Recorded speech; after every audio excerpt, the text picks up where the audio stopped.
عارفين الأكل اللي بيكون سهل وسريع ما بياخدش وقت وفي نفس الوقت يطلع معاكم طعمه حلو بتخليكي تعدي اليوم كده بسهولة وسلاسة من غير ما تتعبي نفسك أبدا. أهلا، أنا سارة وفي سلسلة غدا سهل وسريع. النهاردة هنعمل مع بعض طاجن البطاطس بالخضار والتونة. هي وجبة مختلفة شوية بس صدقوني طعمها هيعجبكم جدا جدا. جربوا تعملوا التونة بالطريقة دي وهتكون وصفة معتمدة وهتخليكم تغيروا وصفات التونة المعتادة اللي انتوا بتعملوها. يلا على طول نبدأ بالطريقة. المكونات اللي محتاجينها: عندي علبة تونة، سويت كورن مستوي ولو جايبينه في كان اغسلوه كويس جدا جدا، فلفل الوان، انا استخدمت فلفل احمر قطعته مكعبات صغيرة، توم مفروم ناعم هنستخدم زي ما اتفقنا فص 2 3 4 حتى زي ما انتوا حابين، بصل مكعبات، مشروم وانا بفضل هنا المشروم الفريش، طبعا مش موجود نستخدم المشروم المعلب ونغسله طبعا زي اي حاجة معلبة لازم نصفيها من المية ونغسلها كويس جدا، زيتون، والبهارات مش هكتر من ملح وفلفل وكمون وكزبرة، وبحب الجنزبيل شويه فهزود ربع معلقه او نص معلقه من الجنزبيل، وعندي بطاطس مهروسه طبعا سلقناها الاول وهرستها وهي لسه سخنه عشان تتهرس معانا كويس، وعليها مكعب من الزبده وحبه من اللبن عشان تبقى طريه معايا في النهايه وتبقى قوامها بالشكل ده. هي لو سبتوها شويه قوامها هيمسك هيبقى صعب شويه في التشكيل، وهتشوفوا دلوقتي انا قصدي ايه وهنتعامل ازاي فيها دلوقتي. عندي كمان البشاميل او بديل الكريمه، وده عملته معاكم قبل كده في فيديوهات سابقه، ممكن اكتب لكم لو حد عايز الطريقه في التعليقات او ارجعوا للقناه هتلاقوا الوصفه موجوده. وعلى طول في طاسة على النار تكون سخنة حطينا فيها مادة دهنية وسخناها كويس، هنضيف عليها مكعبات البصل ونقلبها ورشة الملح زي ما اتفقنا عشان تخلي البصل يدبل معانا بسرعة. مع الملح انا ضفت البهارات،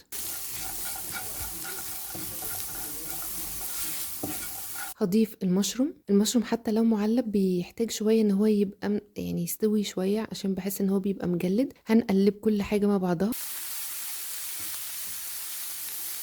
ضفت عليها الفلفل والسويت كورن والثوم كمان، الثوم ضفته الاول على النار وقلبته لحد ما شميت الريحه بتاعته، ضفت السويت كورن والفلفل قلبت تقلبتين اتنين وسبت الخليط عندي يكون خلاص برد تماما، ضفت عليه التونه وقلبت كل حاجه مع بعضها كويس جدا واتاكدت ان الملح بتاعي مظبوط. هبدا ان انا اظبط الطاجن بتاعي. متخيلين السرعه اللي فيها؟ لو انتم محضرين البشاميل زي ما قلت لكم قبل كده في تفريزات اللي موجوده عندي على طول في التلاجة هتعملوا الوصفه بسهوله جدا، مجرد انكم هتسلقوا البطاطس ولو عندكم يوم قبلها كمان عايزين تعملوا الوصفة دي وتحضروها هتقدروا تعملوها وتحطوها كمان في التلاجة وتطلعوها الصبح على التسوية على طول. هي مش هتكون محتاجة تسوية أصلا، هي محتاجة شوية وقت بس في الفرن عشان كل المكونات تختلط مع بعضها. وفي طاجن ندخله الفرن هنضيف الأول طبقة من البطاطس، ادهنوا الطاجن بتاعكم بالزبدة وممكن تحطوا كمان طبقة من البشاميل هتكون حلوة قوي. شايفين البطاطس عشان أنا كنت عاملاها بفترة قبلها فهي رجعت تاني نشفت، فخليكم انكم تستخدموها على طول أول ما تكون لسه سخنة وتكونوا هرسنها. وممكن كمان تزودوا لو لقيتوا في المرحله دي مش عارفين تظبطوا الشكل تزودوا حبه من الميه وتهرسوها تاني هتلاقوها رجعت معاكم قوامها مظبوط. هنضيف الحشوه.